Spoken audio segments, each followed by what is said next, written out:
Welcome back. Al and Bob Sports has long been a place for so many people in the West Michigan community to go if they needed anything hunting or fishing related. But recently, the man who currently owns the business announced plans to step away from the brand. Our Michael Martin spoke to him today to find out what will happen to Al and Bob's.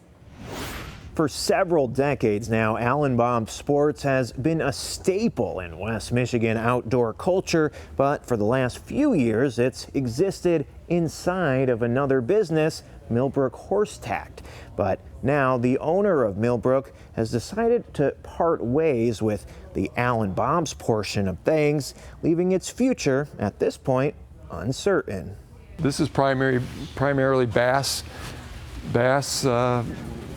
which is a big part of the bass fishing is plastics. They have a lot of that left. This is Matt Howell, owner of Al and Bob Sports. These are very popular. This is a West Michigan company. While the store first opened in West Michigan back in the 60s, he bought it several years ago when one of the owners was dealing with a medical diagnosis. You know, it would have completely shut down 5 years ago if we had not stepped in. He moved the Al and Bob's inventory and branding here into a building he already owned. My mother started Millbrook in 1989. Where his family was already running Millbrook Horse Tact out of. We decided, let's try to add some outdoor stuff because most of these people are into the outdoors anyway. He went from selling horse and horse-adjacent stuff to pretty much all outdoor sports gear. When we brought it in, we thought there would be more of an overlap. Really wasn't as much as I had hoped it would be. Matt says the expansion brought a slew of new, passionate people into the shop. It's enjoyable talking to people that have a passion for something you have a shared passion in. But recently, he has decided to step away from Al and Bob's, though Millbrook will keep on kicking. A lot of these came in before we had made the decision, and they came in, so they're on the way.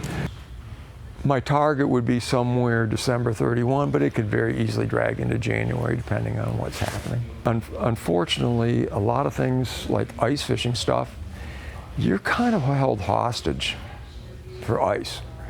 And you're not going to see a lot of stuff jumping out of here till they see ice. Matt says there is still a chance Al and Bob's could track forward under different ownership. We're talking to people that have some interest in picking this up and carrying it on. His journey with Al and Bob's is one he's glad he decided to take on, as the store's legacy lives on in everyone who ever stepped foot inside. I've enjoyed myself. So in terms of when the Al and Bob's portion of the store will no longer be available, well, that depends on when the products walk out the door.